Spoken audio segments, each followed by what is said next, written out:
Good day. Okay, so today let's take a look at your pH determination activity. Of course, accordingly, and so an important of this is please note that all biological processes are greatly affected by the hydronium ion concentration, and that is presented by the pH accordingly. Okay, and so that is again your hydronium ion. Your hydronium ion concentration is, yes, it is commonly expressed in the terms of your pH. Okay. Let's take a look at your acids and bases. Okay, and so according to your Bronsted-Lowry definition, your acids are substances that donate a hydrogen ion to to another substance. Okay, and so again, an example for this one is your hydrochloric acid, which donates a proton to water when it dissolves, forming hydronium ions accordingly. And on the pH scale, the pH level is less than 7 on the pH scale. Okay, and so to call it an acid, it should have a pH level of less than 7 on the pH scale. Okay, and so while your base, these are substances, again, according to Bronsted-Lowry definition, bases are substances that accept hydrogen ions from acids. Okay, and so example of a base, you have your ammonia, which accepts a proton to form your ammonium ion. Okay, and on the pH scale, your the pH level should be greater than 7 on the pH scale. Okay, and yes, okay, and so your pH scale, this is a scale, of course, and so that will indicate if a substance is acidic or is acid or alkaline. Okay, and so of course the reading will start from 0 to 14. Okay, and so 0, that is very strong or strongly acidic, and then at 14, that is strongly alkaline. Okay, and so at pH of 7, that is accordingly neutral. Okay, hydrogen ion concentration, of course, this is the relationship between between the pH and your hydrogen ion concentration accordingly. Okay, your acids, okay, and so your acids again, they have accordingly the ability to change a a blue litmus paper. Okay, and so your acids have the ability to change the color of litmus paper. Okay, and so a blue litmus paper to red. Okay, and so please note that the word acid is derived accordingly from the Latin word acidus, which means sour. And yes, it is also related to the Latin word acetum, meaning vinegar. Okay, and so with that being said, your vinegar, that is considered an acid. Okay, and so your characteristics that are commonly associated with your acids. Okay, and so they have a sour taste. They have the ability to change the color of a blue litmus paper to red, and your acids also have the ability to react with your metals like your zinc and magnesium to produce hydrogen gas. Okay, they can also react with hydroxide bases to produce water and ionic compound. And also, okay, and so they can react with carbonates to produce carbon dioxide accordingly. Okay, and so that is the property of your acids. Okay, and so of course, these properties are due to the hydrogen ions released by your acids in a water. Okay, while your bases. Okay, and so your basis or your basic substance, this one again is capable of liberating hydroxide ions in a water solution. Okay, and so for your characteristics of your bases, you have your a bitter or caustic taste. Okay, and so comparing it with the taste of your acids, they are sour. Okay, and so it has a slippery or soapy feeling. And yes, they can change your litmus paper, your red litmus paper, to blue. And yes, they have the ability to interact with acids accordingly. Okay, and so that is for your bases.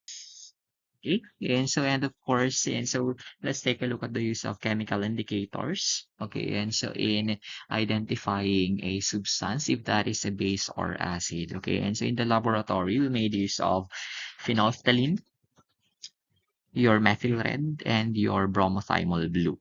Okay, and so these are your chemical indicators. Accordingly, your methyl red is an acid indicator. Okay, and so with that, of course, it will give you a what do you call this? If you put a drop of methyl red in a acid solution, it will give you a red or yes, a red color accordingly. Okay, and so or a pink one. No, and then your bromothymol blue is accordingly a base indicator. If you put a drop of bromothymol blue into a solution that is basic, then it will give you a blue color. And then your phenolphthalein, this is a neutral indicator accordingly. Okay, so that is if you place a drop of phenolphthalein in an acidic solution, acid will give you a turbid color. And then for your alkaline solution, if you put a drop of phenolphthalein, it will give you a pink one. Okay, and so of course with the use of your litmus paper, again your acids will turn a blue litmus paper into red, and then your basis will turn a red litmus paper into a blue one. Okay, and so for that, your pH paper, of course, that is again your the reaction of your acids in reaction of your acids with the embedded color indicator present in the litmus paper. Okay, okay, and so you have here a table of your solutions that was utilized during the laboratory experiment. You have your antacid tablet, your 1% sodium carbonate, your Sprite, your calamansi juice, and your vinegar. Your antacid tablet and your 1% sodium carbonate here, these are bases or they are alkaline in nature. Okay, and so that is why when you put a drop of bromothymol blue into your antacid tablet and 1% sodium carbonate, it will give you a blue color. While your Sprite, your calamansi juice, and your vinegar, these are acids and it will give you a yellow color when you put a drop of bromothymol blue. Okay, and then your phenolphthalein will give you a pink color for your antacid tablet and sodium carbonate solution, and your Sprite together with your calamansi juice and vinegar. When you put a drop of drops of phenolphthalein, it will give you a turbid color. Okay, and so for us in the laboratory, and so most of your solutions are somewhat colorless for the acids. Okay, and then your methyl red, this one is your indicator for your acids. Of course, your Sprite, your calamansi juice, and your vinegar, these are acids, will give you a red or a pink color. Okay, and so red color, this is according to the expected result, but for us in the laboratory, we had a pink one. Okay, and so, and then for the antacid tablet, you, if you put a drops of methyl red, then you had the yellow color. Okay, that is for your laboratory result. And look at your acid-base balance. Okay, and so please note all these reference ranges. Okay, and so please note for the normal pH of your blood, you have 7.35 to 7.45. Okay, and so with that, given if the blood pH is less than 7.35, then that is acidic, and you call it as acidemia and acidosis. A 7.45 greater or greater than 7.45 pH, that is alkaline. And yes, that is alkalemia or alkalosis. Okay, and so and your partial pressure of your carbon dioxide, this one is also important. Okay, and so because your carbon dioxide, this is a basic, I mean this your carbon dioxide, this is an acid. Okay. The partial pressure, that is 35 to 45 millimeters mercury. And then your bicarbonate, this is somewhat basic, no? And then the normal value, the reference range is 22 to 26 milliequivalent per liter. Okay, and so if there is an increase in the amount of your bicarbonate greater than 26, then probably it will also elevate the blood pH. In contrast to your carbon dioxide, if there is an elevation of your CO2, partial pressure of your carbon dioxide, it will also increase the acidity or it will decrease the pH.